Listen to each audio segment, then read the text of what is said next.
Well, hello everyone. We're really happy to have you with us, and we are pleased to bring you this episode of Dinner in Depth, where we have a conversation, and then everyone will have the opportunity to chat about the conversation afterward or about topics of your choice.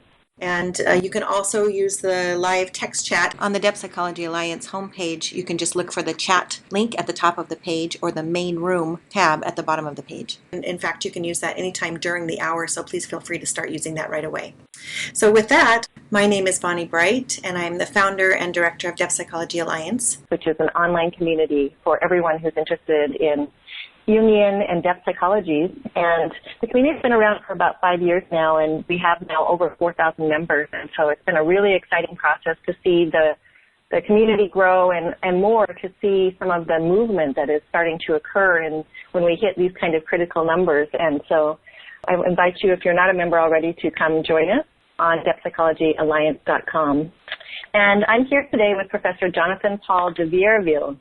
And I hope I'm pronouncing that right, J. Paul. We've had conversations before, but you have a kind of an exotic French name, so welcome. Thanks for being here with me. Yeah, it's a French Huguenot name. I know my ancestry back to the 11th century in France.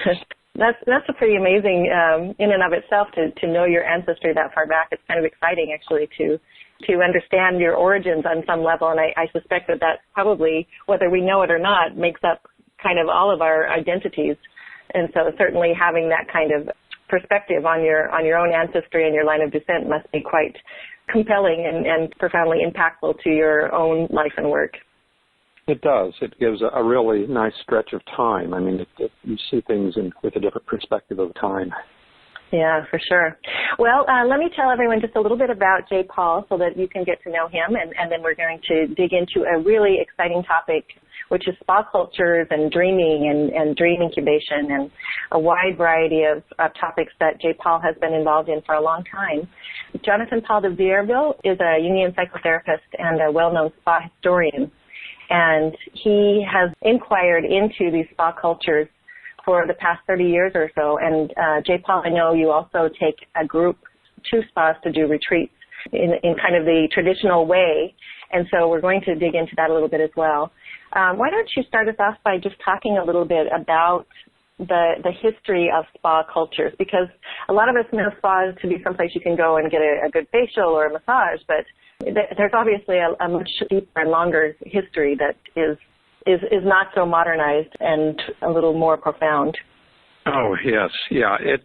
The word spa is very confusing in a lot of ways, but being a historian, I've kind of looked at it gotten to its origins, and actually the spa word itself means a fountain or flowing or a spring-like. It's a spagare, and there are different etymologies, salute per aqua. There's different ways of actually describing what spa is about, but spa culture, it's a healing culture. And when I started looking at this, I discovered this when I was in Zurich in the 70s. I was working as a tour director with American Express while going to the Jung Institute for 4 years there in the 70s.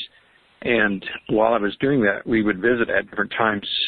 Some of the tours I would take to these different spa towns, and I started to see what was going on there, and it really fascinated me. And then I started reading and looking at the ancient history, and of course when you dig deep into spa, you go back to Asclepius and the dream temples and into dream incubation, and it's a whole different world of healing, in contrast to our modern medical establishment. So that's kind of what got me going back into that whole realm, along with going into my own analysis and training and all of that. But right, and you mentioned Asclepius. Maybe you could just mention a little bit more about him and what role he played in this.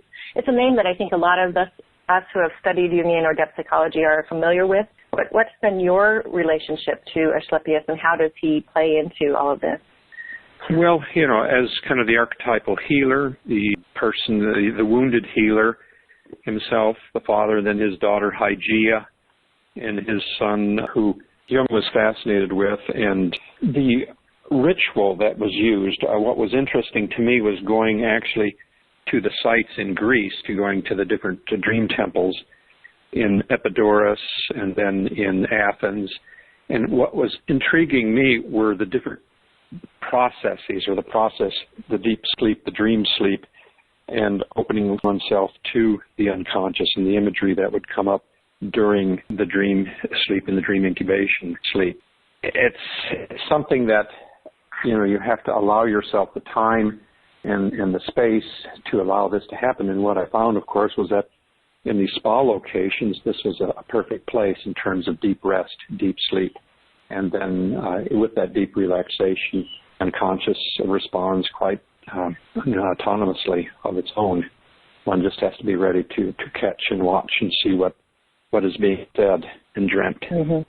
Yeah, and you mentioned the waters, of course, and this is a critical part of the spas traditionally, that they are by, stream-fed pools and lakes and places where the water is really omnipresent and plays an integral part into this kind of a retreat. And, of course, in Jungian psychology, we often equate water, and especially deep waters, to the deep unconscious and the way that those symbols can rise out of there. Do you think, or do we know that the Greeks and Romans who were practicing these kinds of events were, did the water play the same role for them that it seems to play for us as Jungian psychologists? Yeah, water, of course, it was in the purification, the preparation. The water was used, for example, at the Durist, and most of these sites in the ancient world were established at springs or at wells where there was sacred water. But most of the use of the water primarily was in the purification and the preparation, the cleansing and the readiness, getting one ready for the incubation and for the rest, the state of rest. So, but it's quite a bit different than how it has been commoditized in the current spa industry. But there's still, if you allow yourself to get into that space, you can, and with proper context, it can be a very creative and regenerative experience. Mhm. Yeah. Yeah. Now you mentioned the dream incubation. I wonder if you can just share a little bit about what that process is really like. I mean, I know I've obviously, like many of us, have studied a lot about dreams and taken a number of classes on how to interpret dreams, and we all know that it's really a good idea to keep a dream journal and to try to track our dreams because there's so many patterns that show up and there's so much that can be revealed to us. But what does it take to actually incubate a dream? What does that mean, and how is what's your process around that? How do people who incubate dreams benefit from it, to your perspective? Well, my experience, over the years has been a person generally is ready. There are some issues. I mean, in a sense, it's a lot. You might compare it with the I Ching. There's probably an issue, a decision. There's something that is needing to be worked on. And so that is articulated in the form of a question, which then you spend some time in terms of preparation and meditation, consultation. What is interesting in looking at the floor plans of some of these ancient sites, there was a process steps that you would go through in terms of preparation for sleep. In other words, you would look to and prepare yourself, and you're going into this deep relaxation. It's not really hypnosis. There's no suggestions, but you're working in and with yourself and formulating these issues into some type that as though you are asking to source, to the spirit. And then you simply allow yourself to go into the sleep, and sometimes it comes and sometimes it doesn't. It's not like there's a magic, it happens every time. Sometimes it may take several weeks, or sometimes, it's allowing the autonomy of the unconscious, of spirit, so to speak, to come and speak of its own. So you can be prepared and ready.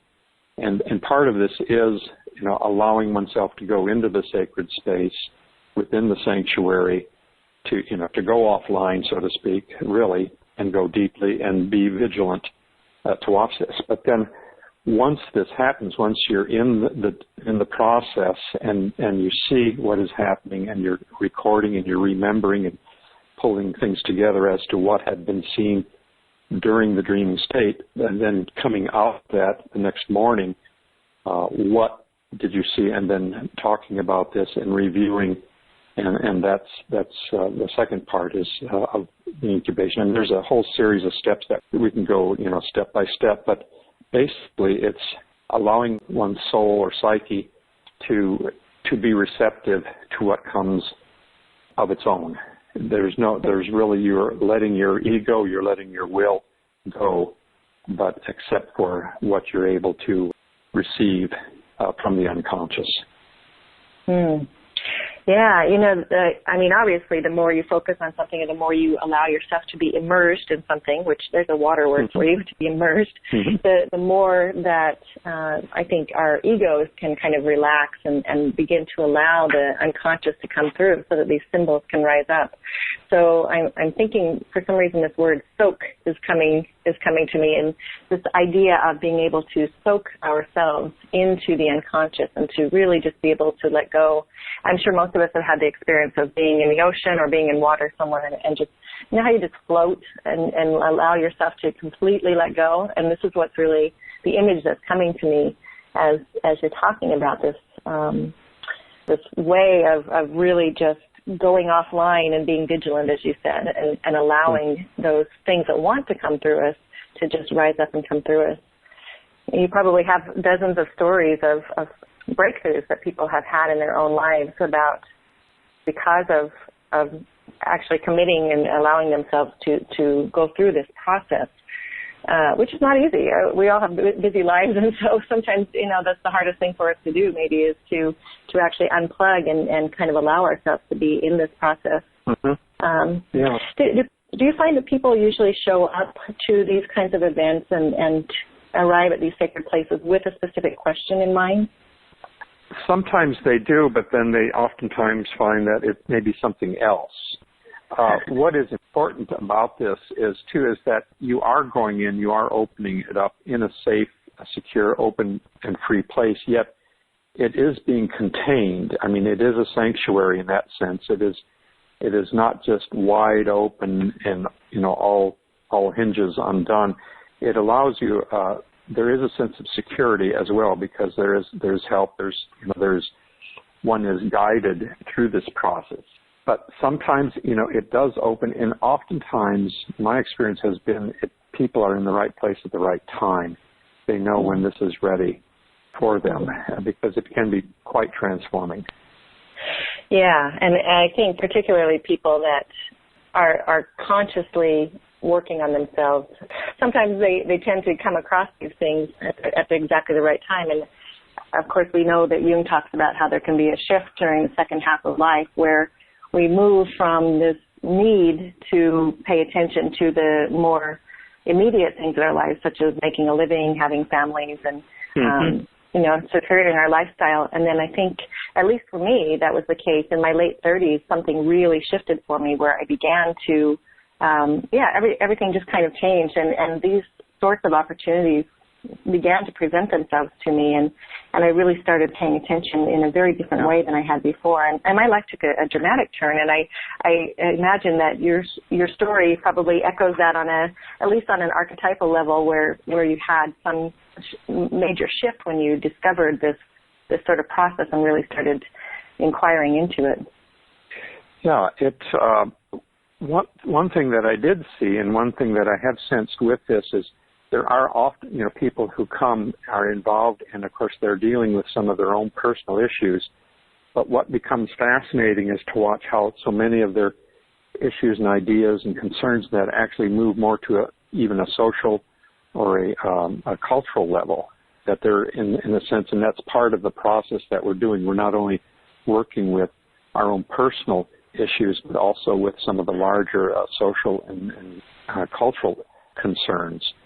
And so that is what to see it in this context, and even looking at a shift in worldviews and looking at what we call kind of deep wellness.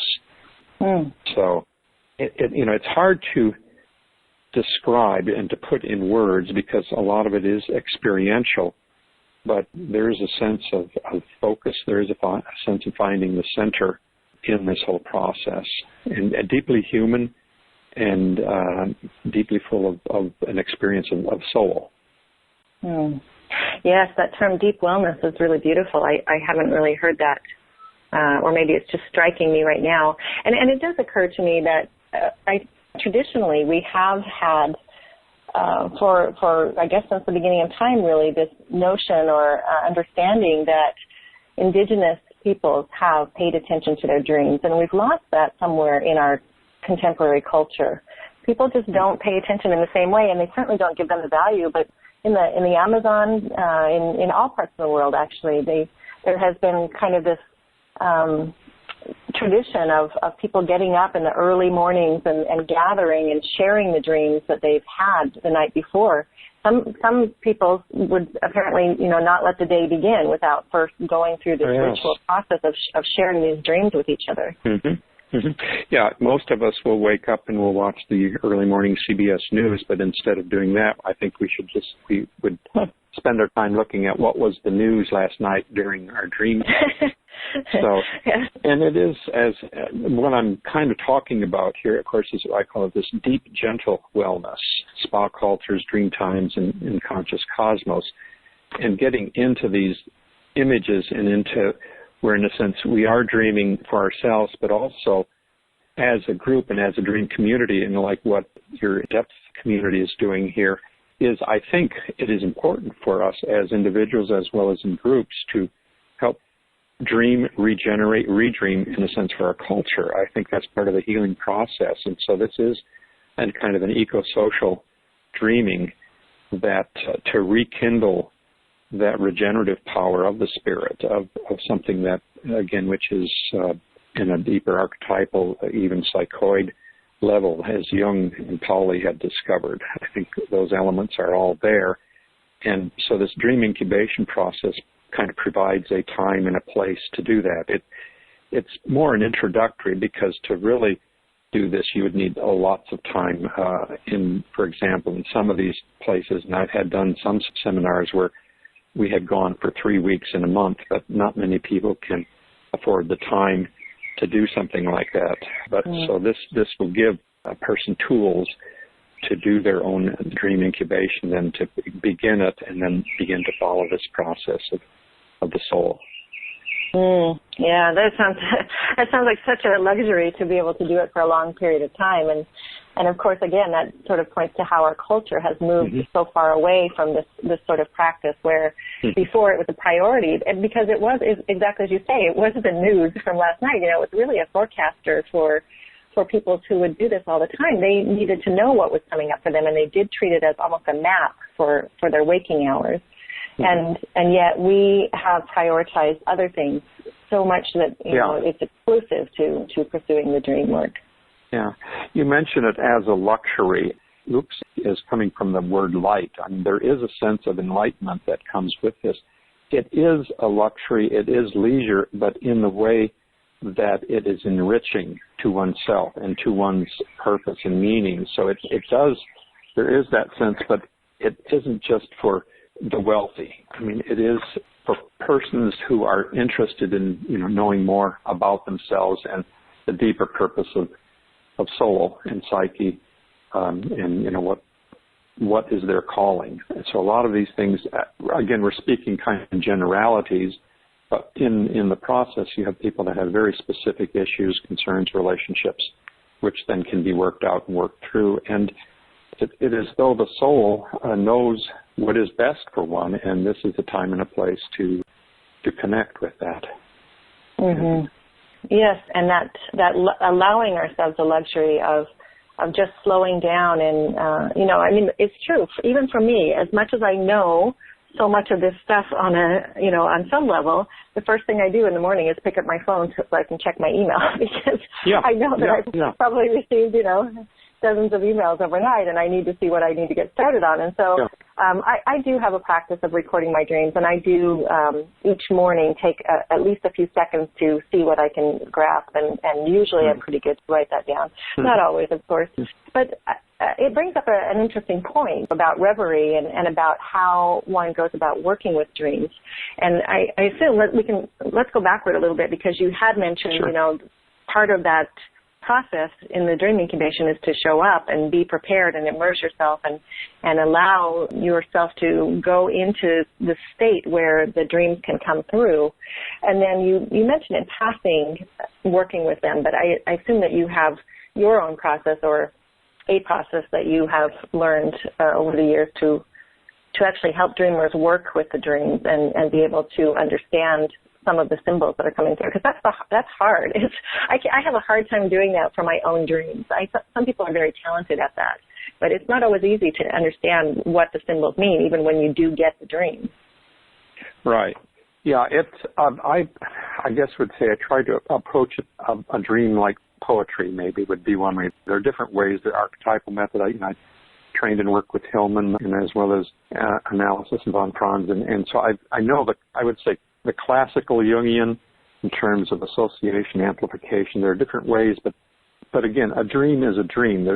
Dreams are in the unconscious are not Jungian, they're not Freudian, they're not, the unconscious is the unconscious.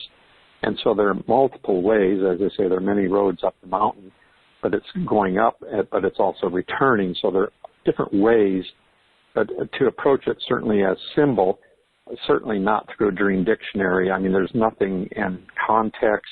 And one thing, too, that what I'm finding as the years go on here is that dreams are a lot like a fine bottle of wine. But, the more they age, sometimes the better they get. When you look back at a dream from 5-10 years ago, especially the bigger dreams that really had you at that time, and look back, you marvel at the wisdom of psyche, the reality of the psyche. I mean, there's such a wisdom in the unconscious, and you see where you've come since that dream, and there's just, so it is really, as what you're doing in terms of depth, that is certainly, it adds a depth to personality that is not gotten in just, collective, the news that generally. So it does require a sense of contemplation, reflection, offline, but it is our fundamental humanity, I think, is our ability to go back and look and see where has our mind, our sleeping mind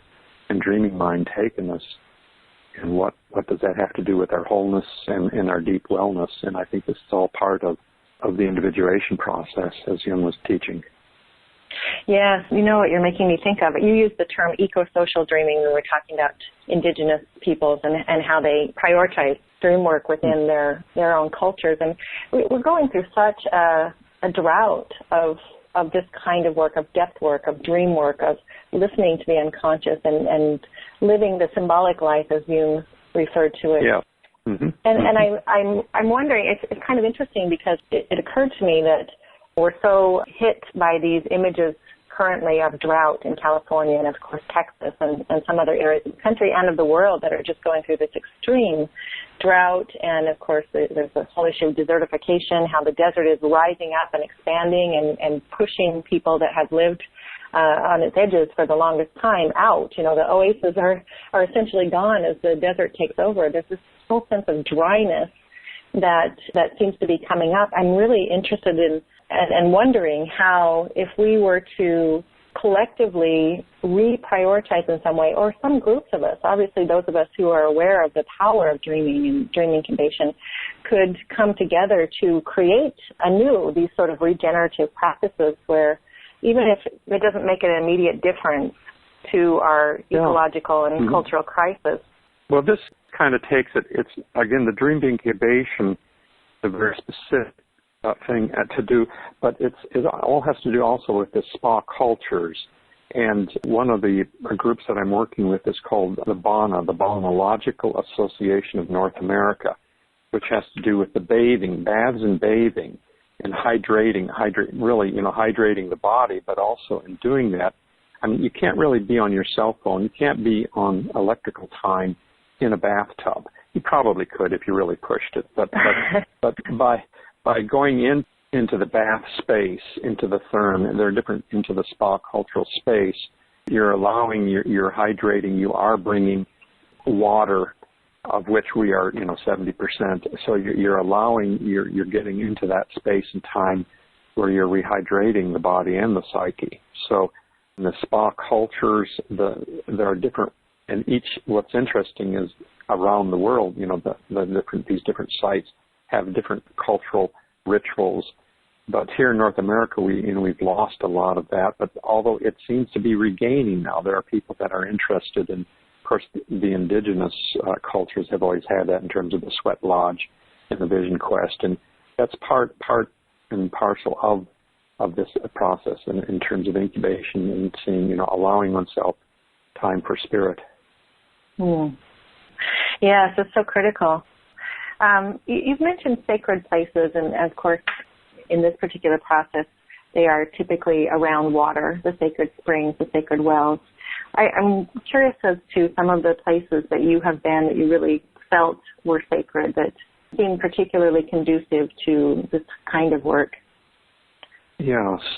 Well, here in North America, of course, what once were sacred places, for example, Glenwood Hot Springs, which were used by the youth, it was a fantastic place. However, in recent years, the highway has been built nearby and the railroad, and so a lot of these, what were once ancient, like even in Greece, some of the archaeological sites, which once were sacred places, have gone dry or been overrun. The places that I found, of course, are the natural Ojo Caliente in New Mexico, up on some of the mesas in the Hopi. There are different locations here in Texas. We have a place called Warm Springs, which I've been using, and then lakes. But it's relative in terms of what is a sacred space. A lot of that is left, in a sense, to the individual or the community that can establish that. And there are books, of course, written on different sacred places and sacred spaces. One of the fascinating places that I've recently discovered has to do with a whole different phenomena in terms of the crop circles, the sacred spaces. There are the temporary temples that seem to be presenting themselves in English fields and in some of the fields here in the United States. And I don't know it's a real living mystery, but there seems to be a period of time that these locations, and frequently they are located near springs along creeks and rivers, so there seems to be some connection or association with water. I'm observing this. I don't claim I understand it, but what makes a sacred space?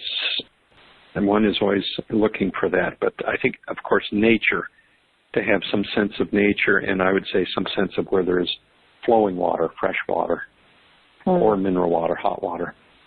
Mm-hmm.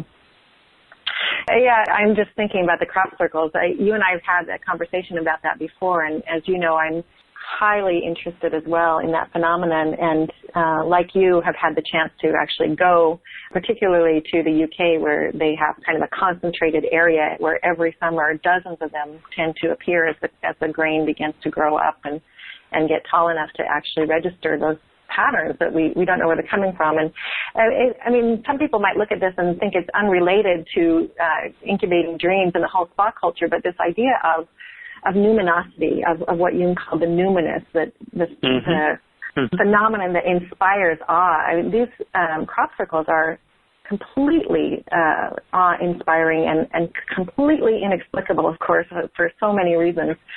And so just for anybody who's listening to this, if you ever have a chance to actually visit a crop circle or inquire into those, definitely do it. There's quite a culture growing up around those also in the UK, which you know quite a bit about, J. Paul. Yes. In a sense, I kind of backed into that. I had been going and doing spa cultural tours for quite a while in Europe, and then while I was in England, I just kind of bumped into that, and I've been in 2004, I think it was, and have been fascinated by this. And one of the great sources to look at this is a fellow by the name of Alec Bartholomew, had written a book, and the reason I bring his name up, he had written a book on the enigma of these crop circles and how he saw water involved in all of this, and that led him to write a really good book, and I'd recommend this to anyone. It's called The Spiritual Life of Water, Its Power and Purpose. the spiritual life of water. And it's, of course, it's based on some of the work of Victor Schauberg, but it really gets into the whole nature of water in the water of nature, and a very good resource to understand the deeper meaning and deeper purpose of water and perhaps rituals with water. But Alec who I have spent some time with in England, has written on both of these topics, and it's really a good way to introduce oneself to these enigmas, to these mysteries. Yeah, I'm definitely going to go looking for that. Another one that occurred to me while you were saying that, too, that I have not read cover to cover, but have definitely perused quite deeply, is called Water and Dreams, and that's by Gaston Bachelot. I'm sure you're familiar with that. Yes, actually two copies of that, two well-marked copies of that. But back to what you were saying there about the numinous, I mean, that's the thing, when I say the unconscious, it's better to say the numinous unconscious, and that's what is allowing that area for the numinous safely to open itself up, so that one can open oneself up to the cosmos or to the universe, and that's what these mysteries. That's what the dream incubation. We're now doing a dream group actually with the crop circles. Actually, been sleeping and just seeing what is going on. And recording our observations. It does really require a high level of truth. I mean, you really have to write out and say and what the dream says, and then later look for meaning and purpose, but really see what is psyche saying.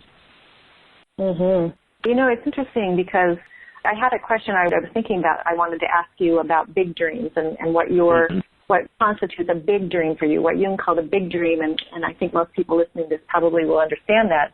And I wanted to ask you, and I still do, what your perception of a big dream is. You know, when you have what you would consider a big dream, how does that feel for you? But it occurred to me while you were describing crop circles, and you used the word temporary temple to sort of, you know, that designated sort of sacred space, that container, or that temenos, as it's called, that is a place in which something, sacred or almost, I don't want to use the word magical, but numinous happens. Right, yeah. I had this odd sort of impression that crop circles are big dreams. That's what came to me. Crop circles are big dreams. It's almost like it's the dream of the earth, or the dream of, you know, the anima mundi, maybe, the world soul. There's something that is dreaming these circles into being. Well, a big dream is when you know that it's not really you dreaming, but it's the dream dreaming you. In other words, it's you don't have the dream, but the dream it's the dreaming unconscious in a sense. And that's hard to say because, you know, we're always saying, oh, you have a choice, you can do this, you can make that. But it's really having, in a sense, the awe, some sense awe and trembling or fear. I mean, it does have an impact, and it's something that you have to, you wake up with a sense of awe. But as I say, I don't think there are no nightmares. There's just an intensity of that big dreams. But big dreams do not have to be fearful. But one of the it's hard to describe because in a sense they're just full of image and symbol, and it's later that you find the words to describe them. Yeah, so language really comes definitely secondarily to the images and to the living force, I guess, that these images contain. Yeah, well, and again, like you're saying about the crop, in a sense, you can approach each crop circle as a dream, or as an image, as a poem, and look to see what are they saying, not how do I interpret them so much, but they are an image. They're an image out there in the field, or that as a dream image, it's what you recalled. But then, is their message? Is their message in that information coming from the image? And then is that message being communicated on the third level? So how it's a process, and then how is that integrated, and how is that animated and lived on? And it's not something that just happens immediately, but it's cultivated, and it's worked with, it's embodied. And a lot of people, I mean, there are many different methods, and we each need to kind of find our own method, our own tone, our own tune to our dream work. Mine, the way I work is I've just collected thousands of my own dreams and other people, and just looked at them and then gone back to look at them again. And usually it's, the second, third, fourth time around, more meaning comes out. It's not just a one-time event. Right, yeah, patterns begin to emerge. Yes, exactly. Yeah. Well, J. Paul, I mean, you're such a wealth of knowledge about these topics, and I'm just so excited to be able to talk to you about them. I know that you do typically every year a very special dream retreat, spa retreat. Can you tell us about the one that you're doing this year? The one that I'm doing this year is in Bad Salza, Germany. It's near Weimar, Germany. It's called Spa Cultures, Dream Times, and Conscious Cosmos. It's kind of an experiential round-table seminar with the waters, dream incubation, and the creative unconscious of cosmos. And we'll be looking at these areas in a state-of-the-art. Actually, it's the most beautiful spa in Europe, it's been called. And it's quite a long, interesting story about that. But they have the liquid sound temple there where we soak and float within this warm saline water. It's not float tanks and not isolation tanks, but there's a sense of social and a small community. I'm doing a small group of 9 persons where we are walking the wellness park and in the spa, but then also kind of recreating the ancient Aesculapian rituals of dream incubation. And so we have a basic form to it, but what will actually happen will, of course, depend upon who is there and what are the issues. And so it's not just wide open. It's not completely anybody can come. I do screen and I do talk with people to see more or less where they're at and what they're working with. But it can be very creative. We've had in previous years writers, artists, musicians, therapists, teachers, journalists. So I mean, it's a variety of people working creatively with their unconscious, but in a safe space, safe community. Oh, it sounds absolutely delicious and divine. I think maybe the divine is the word that's coming to me. Yeah. Well, that's wonderful. Well, thank you so much for the work you're doing. That's great. So, again, that's limited to 9 people, so I know that will probably fill up very quickly. So if anybody's interested, definitely get in touch with J. Paul, and you can find him via his website, which is www.spacultures.com. And you also have your Facebook account, J. Paul, which is Prof, P-R-O-S, like Professor, Prof J. Paul DeVierville, and Vierville, V-I-E-R-V-I-L-L-E. So hopefully people will have been inspired by this, I think, to watch their dreams more closely and to dig more into that dream incubation that we've been talking about, and also to pay attention to how dreams are manifesting in waking life through water and through things that are happening in our culture today. Yes, I would say, again, what is important here is, again, to get more sleep, to do more dreaming, to become more conscious. This has to do, again, with our deep, gentle wellness. And, if I'm interested in talking with people and what they're doing, whether they're interested in this workshop or not, the poetic soul has a lot to offer, and it's just creating space and time to listen to those poems of the psyche. Absolutely. And I hope we can have you come back and talk again in the near future. There's just so much that we didn't get to, but it will happen when it's the right timing, I guess. So, and for everybody who's listening to this, we'll go ahead and leave the phone lines open if you're listening to it on the Dinner in Depth series. And if you've called in or come in by computer, we'll leave those lines open for the next few minutes so that you can talk about what you've heard or ask questions, and really just a chance to connect with your like-minded peers and acquaintances and get to know each other better so that we can really dig more into this conversation, depth kind of conversation, and bring it more into our culture. So, J. Paul, thank you so much for your time, and it's been such a pleasure talking to you. Thank you. So again, if you'd like to speak with your peers at this point, please go ahead and unmute yourself by hitting *7 when you want to talk. You can start by just saying your name and where you're calling from, or maybe making a comment on what you've just heard. And then if you'd like to mute yourself back again, you can hit *6 so that you can block any background noise that you might have when you're not talking. And also just a reminder, if you are interested in attending the spa retreat that J. Paul was talking about that he's conducting this year in September in Germany, He will need to have a conversation with you just to get to know you a little bit. And so you can reach out to him about that by emailing him if you want at alamospa@me.com. That's Alamo Spa, ALAMO, spa@me.com. Or you can also call him at area code 210-912-9907. And again, that number is 210-912-9907. So thanks, everyone.